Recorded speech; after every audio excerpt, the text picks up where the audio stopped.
Good evening and welcome to the LaRouche Organization Weekly Battle Report.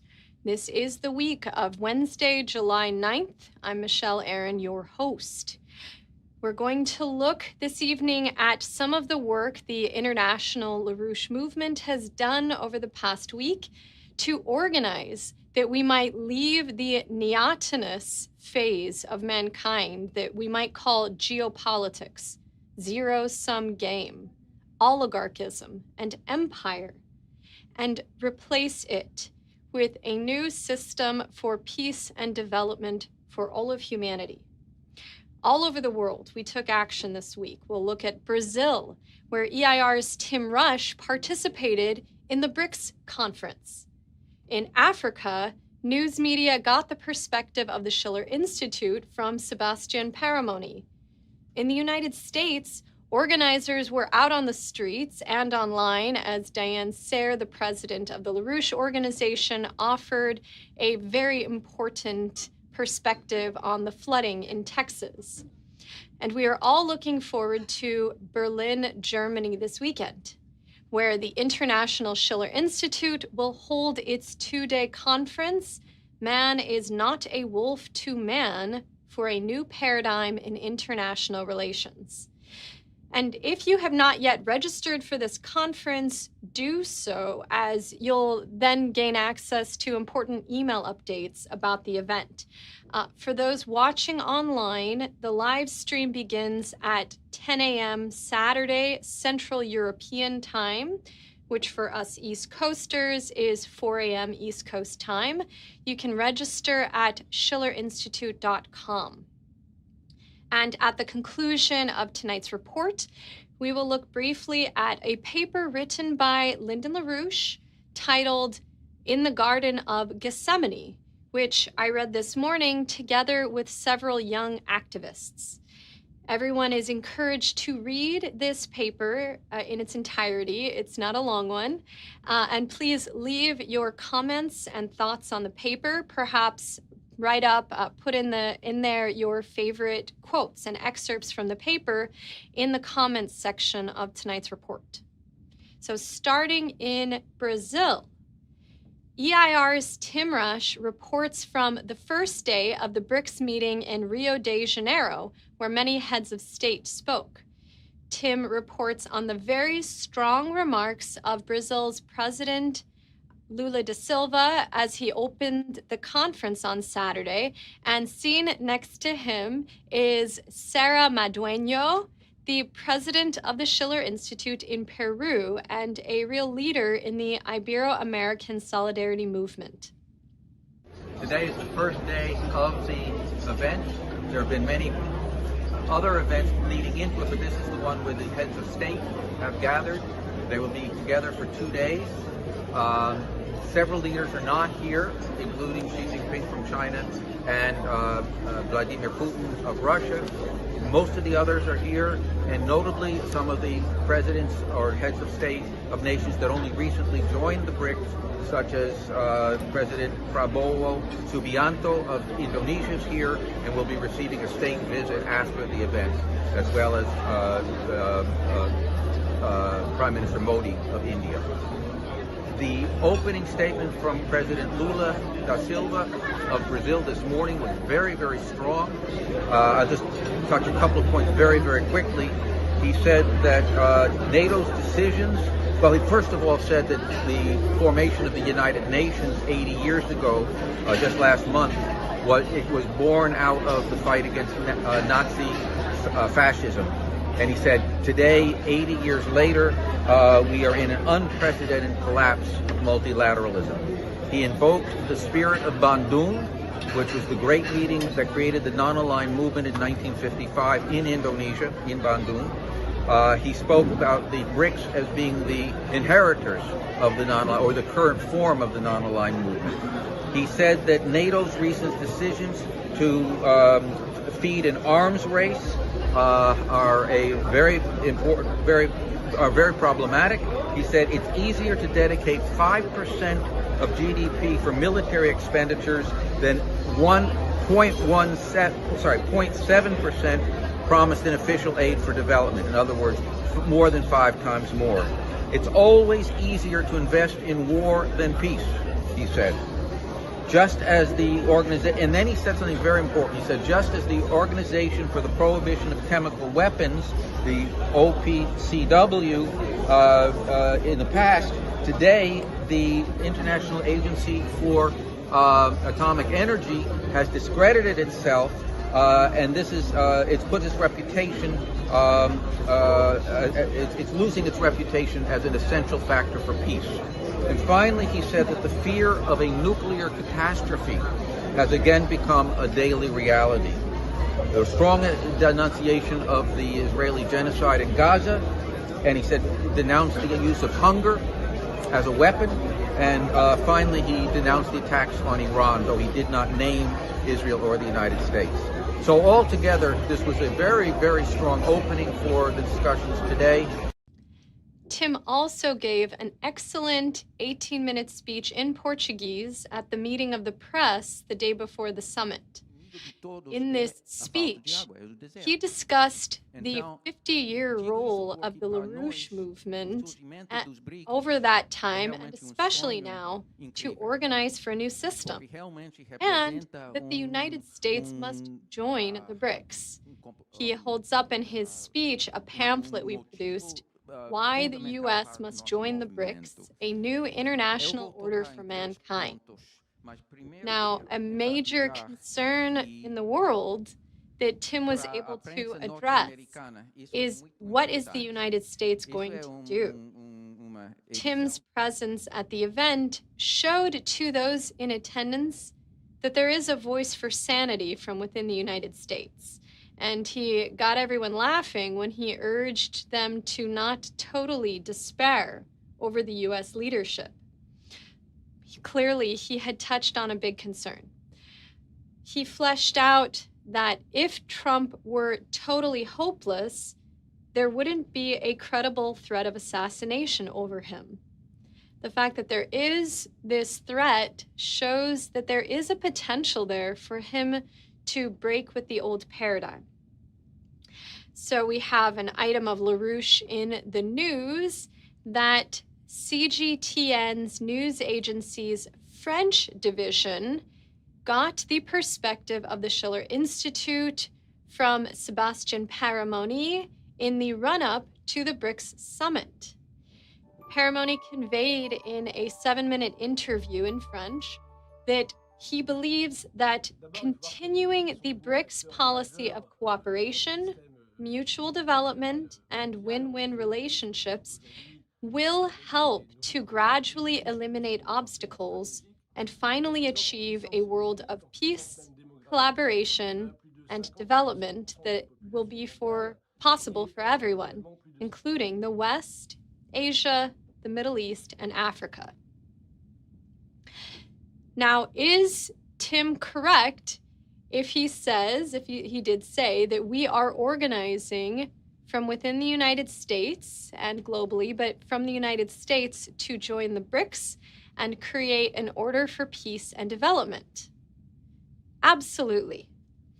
This morning, Ron Bettag in Houston took the opportunity of the Q&A section of a public meeting on the subject of Palestine to explain to the American audience there about the BRICS a little bit and to put on the table the LaRouche oasis plan for the Middle East. The BRICS now represent something like 54% and more of the population of the world. So if the United States would come back to the principles that built it, a credit system based in vectoring credit into production, well then that alliance can put that whole mountain of paper into a Chapter 11 bankruptcy, freeze it, it's not producing anything, and earmark the credit into development. So rather than going on like this, what I wanted to do is there's a policy before the Middle East and before the world to build this oasis plan. So this oasis plan, which would deliver water, fresh water from the Mediterranean into the Dead Sea as we desalinate it, would allow the development of the entire region. And it's a predicate that we could be doing all over the world. So that's the subject. How do we get the United States to join and parallel with the BRICS and run our own credit building out of this?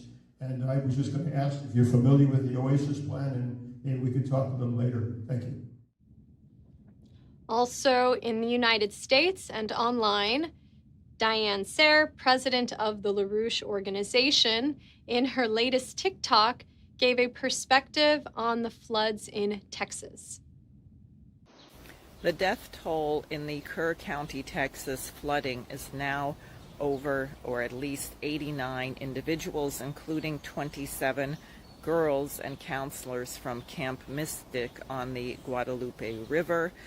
This is obscene, should not have happened. Please don't tell me that you cannot predict these things. We can predict where there are floodplains, and civilized nations, as the United States has been in the past, build infrastructure to meet such needs. Apparently, the Army Corps of Engineers had determined that it wasn't quote-unquote cost-effective to build the needed infrastructure. Sometimes projects get built when real estate speculators come in and jack up the value. How do you put a value on human life? Now, we have seen repeated loss of life and billions of dollars of loss of property. For example, just at the end of 2024 in Ashford, North Carolina, where over 200 people perished. Hurricane Sandy, which hit New York and New Jersey particularly hard, and other nations actually, where 200 plus people perished.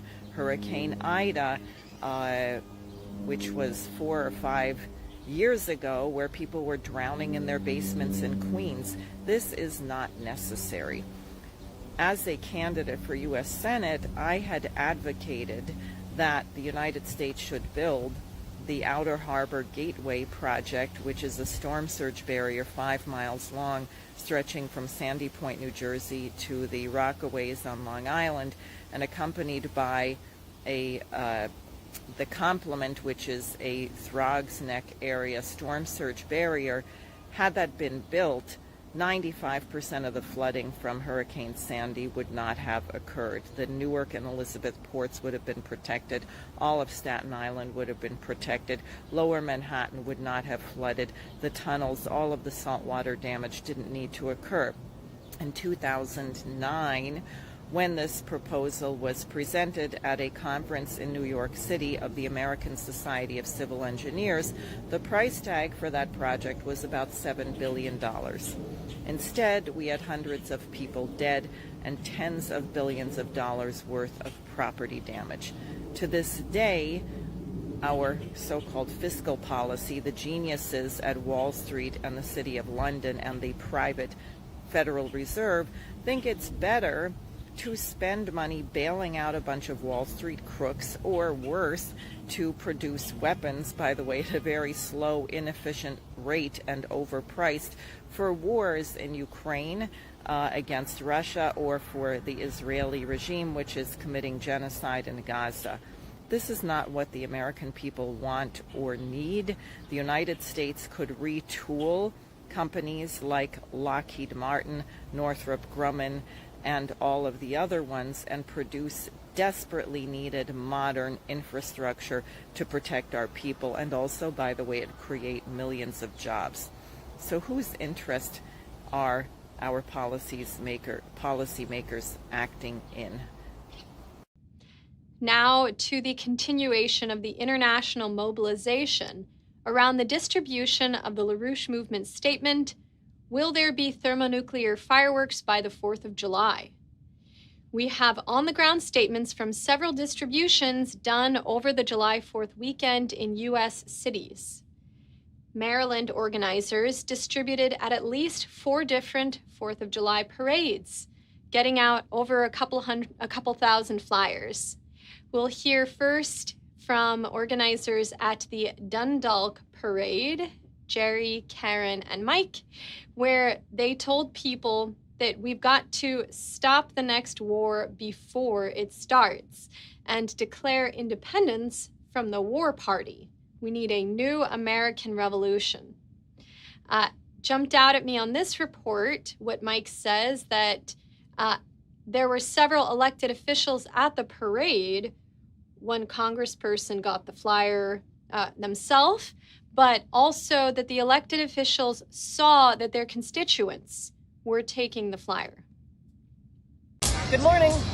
Here we are, Karen Knopfsiger, Jerry Belsky, and Mike Reeves at the Dundalk, Maryland 4th of July parade. We've been here since 7:30. We got out 850 leaflets. That's all we've had. I had one person, I'm wearing Diane Sayre's t-shirt backwards so people could see the slogan. And one guy came up and said, I agree with what's on your shirt. And most people were very happy to take the leaflets. And more happier when we said, one nuclear bomb can ruin your whole parade.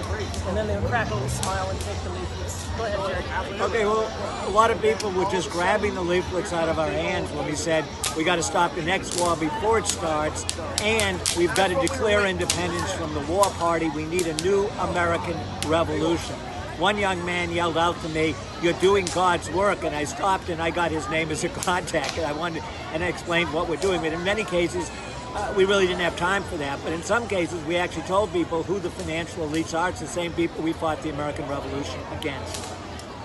There's lots of elected officials out here, and they're getting our stuff too, and they're seeing the people taking our literature too. That's important.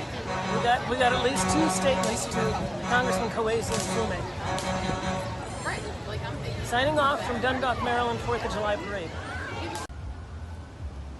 Good afternoon. This is Mike and Chris from the Laurel, Maryland Independence Day Parade, where we just got out about 150 of the "Will there be thermonuclear fireworks by the 4th of July" leaflet to the crowd, warning the danger of Britain trying to manipulate the United States into a thermonuclear war.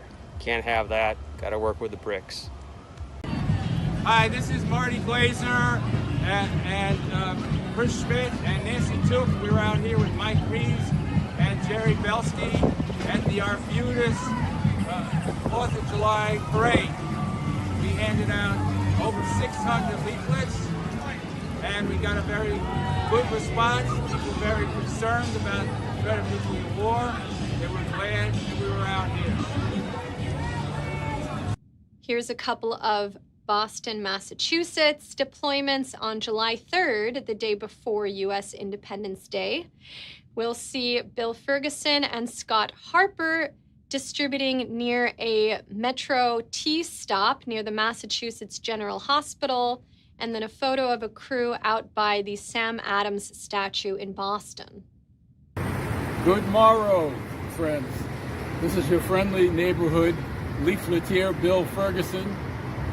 Today, I'm at the Massachusetts General Hospital stop at the T in Boston, and I have been joined by Scott Harper, Esquire. And we have distributed 420 copies of the "Will There Be Thermonuclear Fireworks by the 4th of July." The denizens of Boston have been duly alerted and warned, and we continue the mobilization. And we look forward to you joining it as well over this 4th of July holiday. So that's it for now. See you out there distributing. Good morrow, sir. Let's only have fireworks over Charles River this year. I'm out again. And you see in the photo, they're wearing different signs, but including the sign that says, "Don't let nuclear fireworks ruin your 4th of July." And a theme at many of these distributions actually was people thanking our people for being out there, for getting out the flyer and doing something. We have one report on online outreach. We're going to play a small excerpt from a recent video interview that it now has over 30,000 views. An important voice for the ideas of the LaRouche movement is Jose Vega, congressional candidate from the Bronx in New York's 15th Congressional District. On Saturday, Jose was interviewed by Natalie Morris on Redacted, and a very interesting discussion. If you want to watch the whole video, that would be great. We include the link in the description. We're going to play a small excerpt where Jose is doing more than merely weighing in on the sides of the debate. You know, we're all encouraged to follow a certain script, and you pick your side, you picked the ways that you're supposed to respond, you probably choose what's the best of the options. But in this case, Jose is introducing some new and necessary concepts.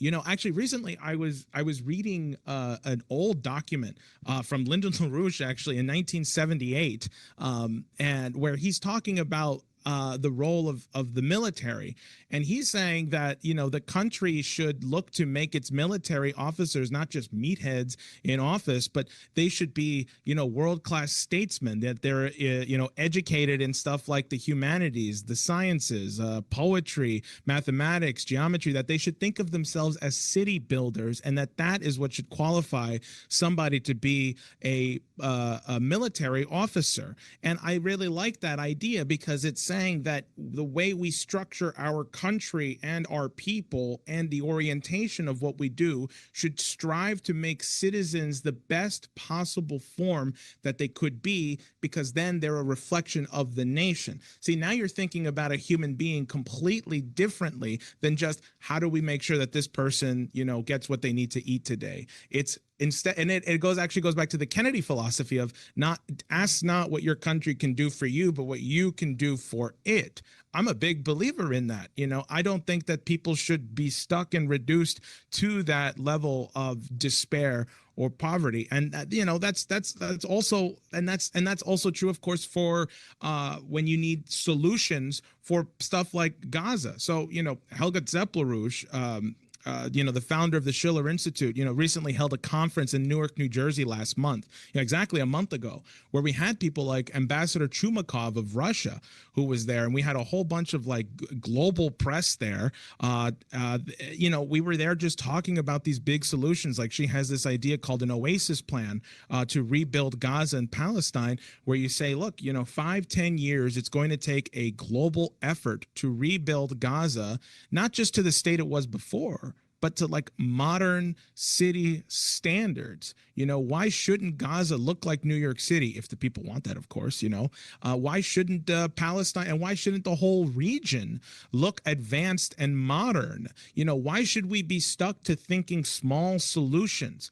We have to think big ideas and big solutions, because that's the only thing that will progress us beyond an age of warfare right now. See, so what I'm talking about should be, I think, the norm whenever people are talking about making decisions for the country going forward. You know, so that, I think, is the prescription and the remedy towards this whole how do we solve the food pantry line. You do it by developing the country and the world as a whole by working together towards advanced technological development and scientific advancement. Now, on the question of recruitment, education, outreach, this morning I was at a meeting with a couple of people who are new to the LaRouche movement, slightly younger people, and they arrived while some of us were already assembled singing classical music. So we had the new people join in. We taught them the canon, Dona Nobis Pacem, which means grant us peace. And we took a moment to discuss. It was a group of people from all sorts of different nations. So we looked at, well, how would you say this in your native tongue? Because that connects with people in a different way. So we looked at, how do you say grant us peace in English, Spanish, Bengali, the Hausa language of Nigeria. So then, after tuning our minds by singing as a chorus, we had a seat and read together a short paper written by Lyndon LaRouche while he was unjustly incarcerated at a federal prison in Rochester, Minnesota. Please read this paper titled In the Garden of Gethsemane. We have a link below in the description. You can also, if you search for In the Garden of Gethsemane, Lyndon LaRouche, I believe the paper will come up for you. And please leave in the video description for tonight's episode your thoughts on the paper. Let's take a couple of short excerpts. And one of the remarkable things is the paper, though written in 1990, could have been written today. So, today, there is a great revolution around the world against tyranny in all forms. Wherever the divine spark of reason is being crushed by oligarchical regimes with all their cruelties, the divine spark of reason within human beings inspires them to arise, to throw off the tyranny, not out of anger and rage against tyranny, but because the divine spark of reason in each person must be affirmed. The secret of great revolutions, of great civil rights movements, as Dr. King's example illustrates, is this capacity which the Greek New Testament called agape, which Latin calls caritas, which the King James Version of the Bible calls charity, which we otherwise know as love. Yes, we must struggle against injustice, but it is not enough to struggle out of anger. We must struggle out of love.